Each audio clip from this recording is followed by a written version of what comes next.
Whitehall 1212.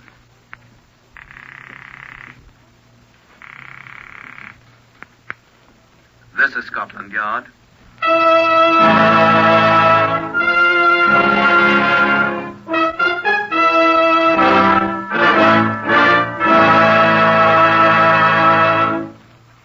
For the first time in history, Scotland Yard opens its official files to bring you the authentic, true stories of some of its most baffling crimes. These are the true stories, the unvarnished facts, just as they occurred, reenacted for you by an all-British cast. Only the names of the participants have for obvious reasons been changed. The stories are presented with the full cooperation of Scotland Yard. Research on Whitehall 1212 is prepared by Percy Hoskins, chief crime reporter of the London Daily Express. The stories for radio are written and directed by Willis Cooper. This is the story of Scotland Yard file number 202124. Here is Chief Superintendent John Davidson to brief you. These two rooms constitute the famous Black Museum of Scotland Yard, in which are preserved many of the objects which were of importance in solving of crimes which have confronted us. The exhibits in here range from lethal weapons to the most innocent appearing items. They're all classified and filed most carefully so that they'll be available for study. We find them quite useful. A bloodstain that led Scotland Yard men to the discovery of a murderer in 1930 may be of great assistance in solving a similar crime in 1952. Here, I show you a plain mirror, tag 202124. A plain, gilt-framed mirror. Its frame badly tarnished. Just such a mirror as you might find hanging in 100 cheap flats in London's West End. But with one small difference. This smudged fingerprint here in the lower left-hand corner. Here, just there, above the frame. This mirror had looked on murder. This is the murderer's fingerprint. Oh, now here is Superintendent Charles Brereton of Scotland Yard. He's the man who solved this case, 202124. I had the assistance, though, John, of Marjorie Ashley, remember? Why, wasn't Marjorie Ashley the woman who was murdered? Yes, that fingerprint's in her blood.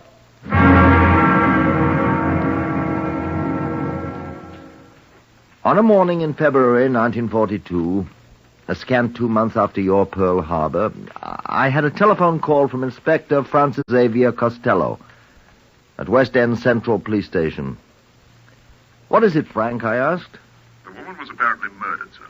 Strangled with a green scarf. Her name was Rachel Soskin, sir. Where'd they find her? Wyndham Place, Merriman, sir. Identified her from her purse.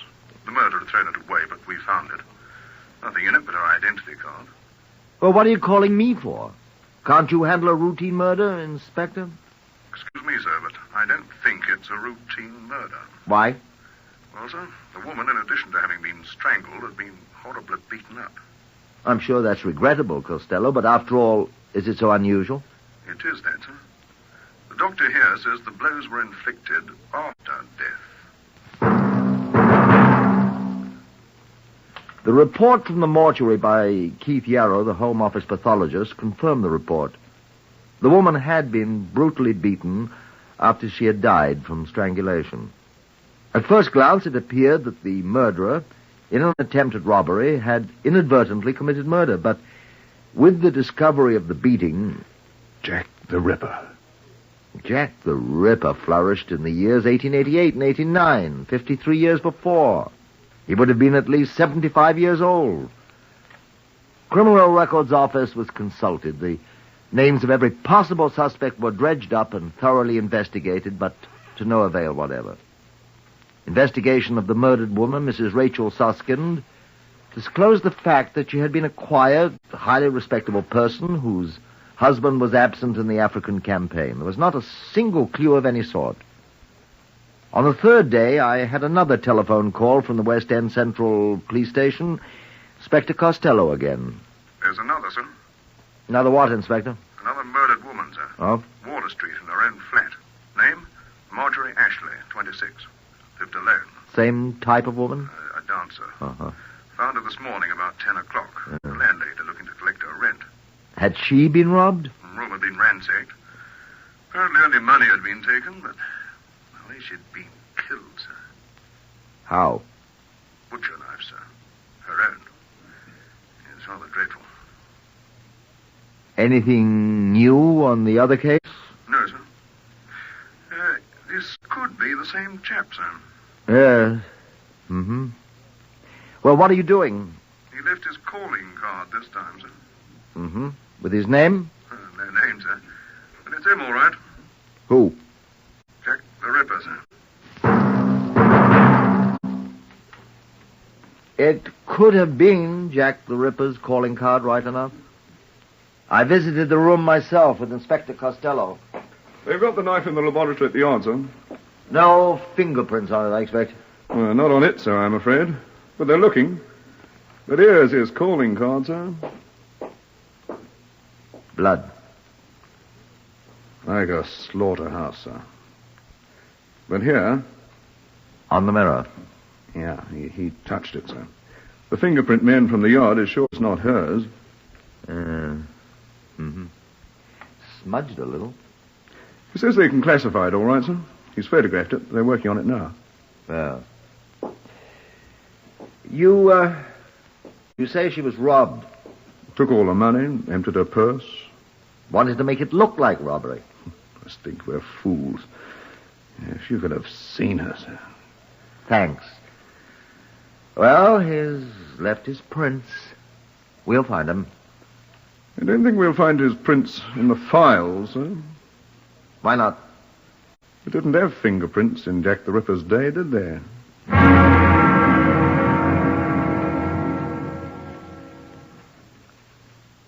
Costello was right. They charted the fingerprint found on the mirror, the one you saw a moment ago, but it could not be found under any classification in our files. 48 hours later, the police found the body of Margaret Newton in her flat in Gosfield Street near Tottenham Court Road. It's the same one, sir. Her purse emptied, the place turned upside down, and she... well, slaughterhouse again, sir. Worse than the last one. Fingerprints? Yes, sir. A bottle of bath salts has been smashed. Or one of the pieces. 2 sets of prints, hers and his. Who was she? No particular occupation, sir. Seen around various West End nightclubs a great deal. Mm-hmm. Must have met him in one of them. Who, sir? Jack the Ripper, old boy. In the Criminal Records Office at Scotland Yard, men worked long hours, sifting files for the names of known or suspected sex offenders. Men with criminal records which included crimes of violence. Each was painstakingly investigated. Fingerprints of all were checked with those we had found at the scenes of the last 2 murders. The results? Nothing. The West End of London was terrified. Women stayed in their homes after dark behind locked doors. Hundreds of suspects were questioned. The results? Nothing. Nightlife in the West End all but ceased to exist. 2 days later, Mrs. Doris Brooks, the wife of a hotel manager, was murdered in her flat not more than a mile away from the scene of the last crime. I'm ready for the loony bin, sir. We all are, Costello. No clues this time at all? None at all, sir. Treated her the same way as he did the others, but he didn't leave any clues. Any fingerprints. Well, a fat lot of good the other fingerprints have done us anyway. Yes, sir. Well, cheer up. We'll get him eventually. He's crazy, obviously. He'll slip. Well, how many more poor women will have to be murdered before we do, sir? Well, have you any ideas then? No more than you have, sir. What puzzles me is why he still keeps up the pretense that the motive's robbery. The man's got a diseased mind. Well, obviously. I think he thinks he's fooling us, sir. He is. He could have got more than £20 from all his victims. It isn't money he wants. He's a maniac. He takes their money, then. That's how he thinks he's fooling us, Costello. He's done this before. Every assault case in the last 10 years has been examined. He's not any of them. Somebody knows him. We've checked the acquaintances of all 4 women, sir. If we could find one person that more than one of them knew... Well? There's no such person, sir. 3 days went by. 4, 5, a week. There were no more reports of violence, either attempted or consummated, on the persons of any more London women. Our people were still hard at work. The scene of each of the 4 crimes had been gone over again and again for clues. But none. None at all. Our voluminous files of crime yielded nothing. Women began to appear again on the streets of London, but still almost as much as a man's life was worth for him to speak to an unescorted woman. The newspapers were still full of warnings. Women screamed for a policeman when a strange man lifted his hat to them. But some women are foolhardy. Such a one was Miss Paula Ingram. I heard about her from the station superintendent at C Division in Savile Row, Arthur Austin. I hurried to Savile Row to see Miss Ingram. A slight, rather pretty little woman with astonishing blonde hair. Of course, I don't know, sir. I know there's lots of soldiers walking the streets, sir, looking to pick up a bit of fluff, especially if they're good-looking, you know. Go on, please, Miss Ingram. Well, it was last night as I was coming out of a place in Jermyn Street when this bloke stopped me. "Hello, sweetness and light," he says. And I didn't realize he was speaking to me. Oh. You didn't see his face, of course. No, sir. I didn't see his face, but I could tell he was in an RAF uniform. How? Well, the little cap, you know. I could see that. Yes. Air Cadet he was. I could see the white on the cap. Mm-hmm. Well, going somewhere, he asks me, and I stopped off a moment to speak to him. I always try to be nice to the forces, and he sounded so nice and so polite. Go on, please. Well, so I stopped and we started to talk. Mm-hmm. He kept getting closer to me, but I didn't give it much attention. Why? I thought perhaps he was going to try to kiss me. They often do, you know, especially the RAF lads. And all of a sudden, I felt his hands on my neck. What did you do? It came to me in a flash. This is Jack the Ripper, I thought. And I tried to push him away, but he just got his hand around my throat, and I just screamed, "Help! Help!" I said. And he let go my neck and said, "Now don't." And I screamed again, and he turned and ran. Uh-huh. And then I thought to myself, you're making a bloody fool of yourself. And I called after him, but he was still running. And I thought, well, now maybe I haven't. And I came over here to the police station and reported it. Did I make a bloody fool of myself, sir? You didn't see his face? No, sir. But he was most pleasant spoken, though he was rather forward. Oh, dear. Now I wonder if I did the right thing. You're still alive, aren't you? Yes. But, oh, dear. What's the matter? So is he. We kept the news of Paula Ingram and her experience out of the papers. Might be trivial, but then again it might not be, I said to Costello.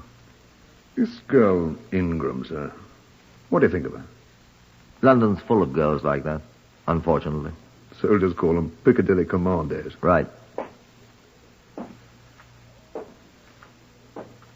That was the kind of women Jack the Ripper specialized in, wasn't it? Oh, will you stop that Jack the Ripper stuff? Wasn't it? Wasn't it, sir? That's a pretty thin sort of clue, Inspector. What about the other 4 women that were killed? Weren't they the same kind? Well, sir. Could be a clue, couldn't it? All the same class of women. Same way Jack the Ripper... How are we going to find this Jack the Ripper? How do we know whether he's the right one? How do we... Excuse me. Superintendent Brereton here.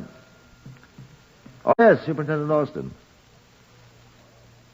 Oh, is that so? Well, that's quite encouraging.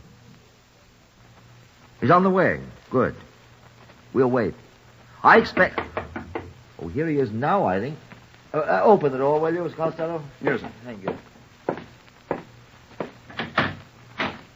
Yes, I think it is one of your men. Okay, I'll take it. Right.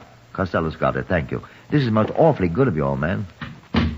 Yes, that's it. Thank you. I'll tell you what luck we have. Goodbye. What is it, a gas mask? Yes, sir.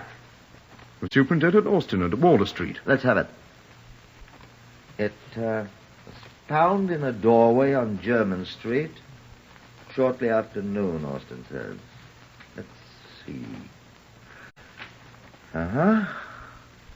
LAC Frederick Gordon, RAF, number 7071 256. 1256. Well, let's see what we shall see, eh, Costello? Uh-huh. German Street. Not 2 doors away from where our Miss Ingram had her encounter with the amorous airman. Hand me the phone, will you, Costello? Yes, sir. Give me the air ministry, please. Here, you take this. Ask them where leading aircraftsman Frederick Gordon is stationed, will you, whilst I'll take a look at this thing. Yes, sir. Think that's him, sir? We'll see.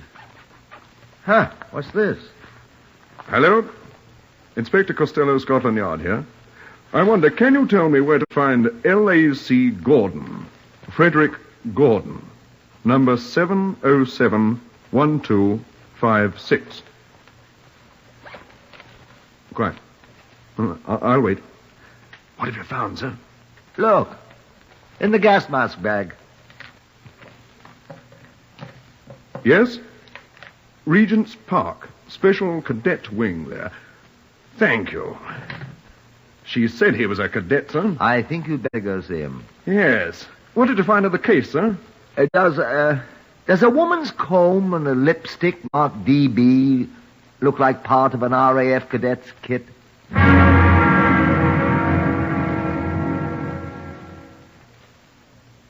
While Inspector Costello set out for Regent's Park, where the special RAF cadet wing was quartered, preparing for their commissions, I took the things I'd found in the gas mask case down to the property room. May I see the effects of these women, Mrs. Rachel Suskin, Miss Marjorie Ashley, Margaret Newton, Mrs. Doris Brooks? Jack the Ripper murdered, If sir. you insist on calling them that. Yes, I got them right here. Right here, all together, Well, sir. let's see them. Yes, sir. Well, here's the first one, sir. Rachel Soskin. Mm-hmm. Nothing in it but her identity card, sir. Well, let's see another. Marjorie Ashley. That all?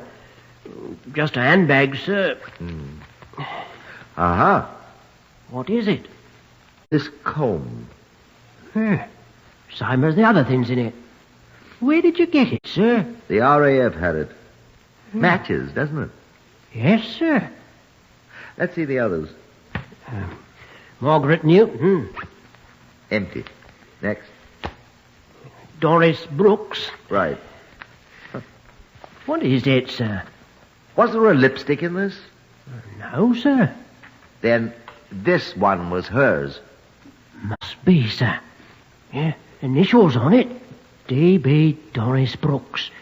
Yeah, just like the silver pencil. And the comb. And nail file. Sterling. All the same initials. D.B. Not bad, not bad. Oh, excuse me, sir. Well, that's all I wanted. Property room. No. Oh, yes, sir. Superintendent Brereton, the call is for you, sir. Who is it? Who is it, please? Inspector Costello, sir. Oh, good. Thank you. Brereton here. Hello, Costello. I'm at Regent's Park, sir. Yes? He's gone, sir. Well? Warrant officer here tells me he's on pass. Well, where did he go? Does he know? Yes, sir. He heard Gordon say he was going to visit a lady friend of his.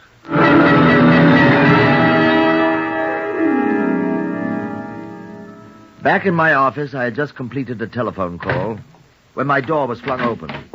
Costello entered with a man in Royal Air Force blue. Come on in.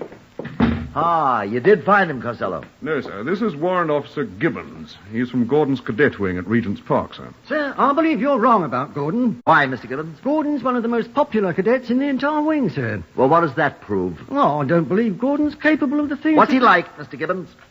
Well, he's a fine chap, sir. I admit he does chuck his weight about a little, but most of the chaps call him the Count because he's so, well, he's a gentleman, sir. May I ask, Mr. Gibbons, what did you do in civilian life? I was sales representative for the Peerless Bicycle Company of Ealing, sir. I see. Warrant Officer Gibbons has brought Gordon's fingerprints with him, Superintendent. Fingerprints? And we require fingerprints to be taken on all men posted to this wing, sir. A new regulation. Very praiseworthy, I'm sure. May I see them? By all means, sir. Thank you. Costello, will you ask Ernest Whiting to bring up those fingerprints we have so he can compare them? I'll take these down, sir. If Mr. Gibbons doesn't mind. Oh, not at all, sir. Good. All right, then, Inspector. Right. You told Inspector Costello Gordon was going to see a lady friend. Yes, sir. Did he mention her name? No, sir.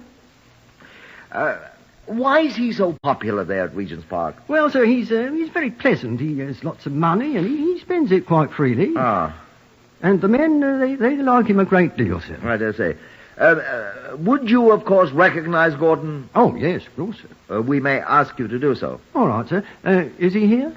I think he will be, eventually. All right, sir. Thank you. Yes, sir. But you may need to go with us to identify him. Do you know where he is, sir? I think I know where to find him. My, you Scotland Yard people, you're marvellous. Not always, Mr. Gibbons, I'm afraid. Excuse me. Yes, yes, sir. Superintendent Brereton here. I'm calling for Superintendent Austin, sir. Good. Any news? Yes, sir. The porter from the Silver Kitten... The what? The nightclub, sir, where Paula Ingram works. Oh, yes, the place on German Street where she... That's it, sir. Mm-hmm. Well, he came in only a minute ago. He said there was a RAF man, an airman, asking him where she lives. Miss Ingram? Paula Ingram, sir. Did he tell him? Unfortunately, yes, sir. How long ago was that? But he asked, about 10 minutes ago, sir. Then he got rather terrified. He knows the story, sir, and he ran right over here to tell us. You have men at the place where she lives? Yes, sir. But there are hundreds of men on the street in airmen's uniforms, and we haven't any idea what he looks like. Well, I can remedy that. I have a man here who can identify him. Well, we're afraid we'll be too late, sir. Be there as soon as I can. Now, where the devil's Costello? Costello! Ernest Whiting says they're the same, sir. Eh? The fingerprints, sir. He says he'll swear that they're the same as the ones that we have. Oh, I still think there's some mistake, sir. There isn't. If Ernest Whiting says they're the same, they're the same. He knows more about Come on, Mr. Gibbons. Where are we going, sir? After Jack the Ripper. Come on, quickly. But I say... Here's your cat, Mr. Gibbons. We need you.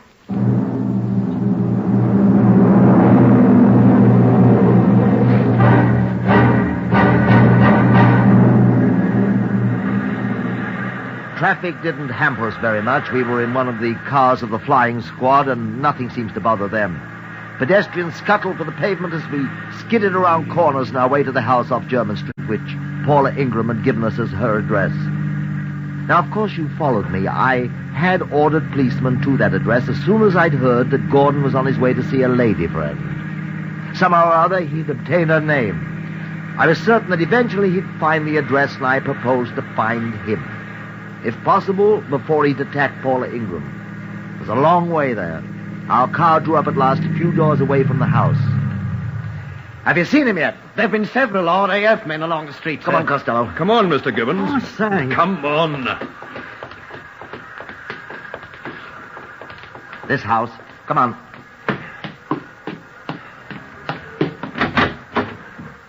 Up the stairs. Hurry. Shh, quiet.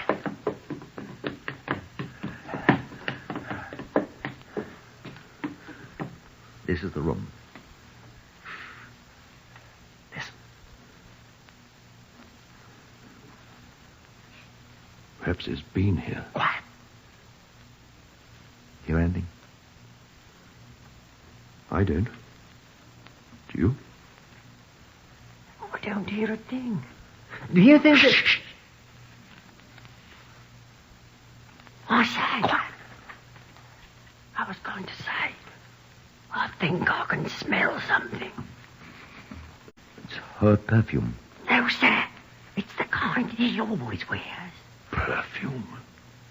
He always wears it. It's channeled Russia leather. I'd recognize it anywhere. We're always spoofing him about it.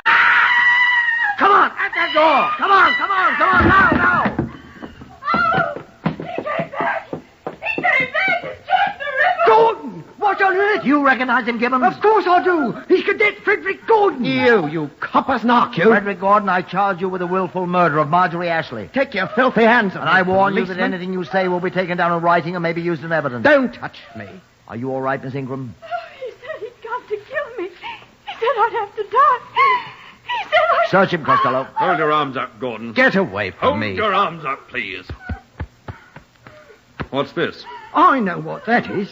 It's the carving knife the cookhouse sergeant told me had been stolen by somebody. That's the King's property. I shouldn't worry about it, Mr. Gibbons. Cadet Gordon isn't going to use it. Bring him along, Inspector.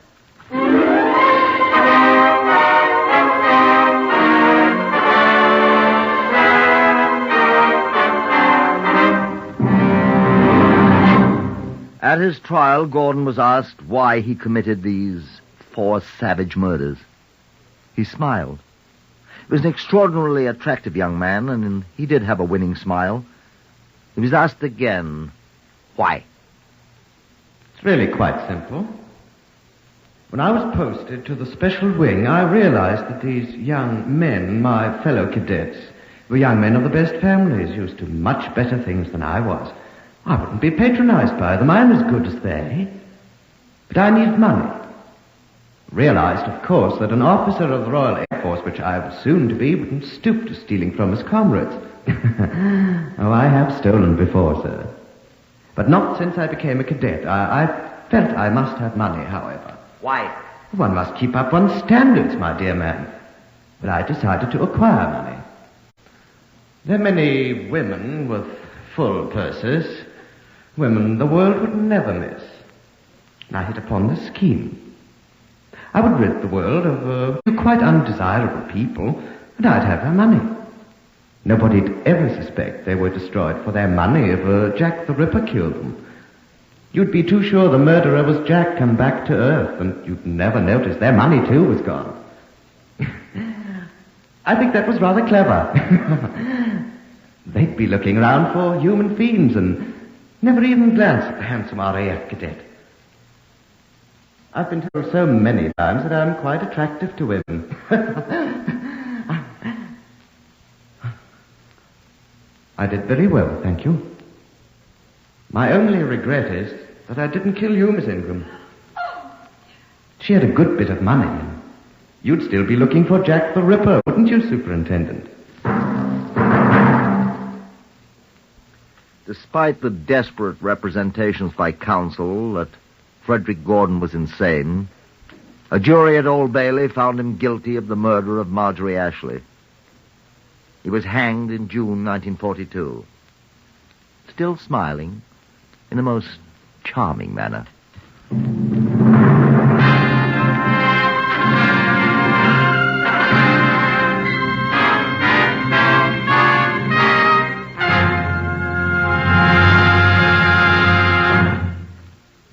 You have heard another in the series Whitehall 1212, compiled from the official files of Scotland Yard. Research on Whitehall 1212 is prepared by Percy Hoskins of the London Daily Express. The stories for radio are written and directed by Willis Cooper.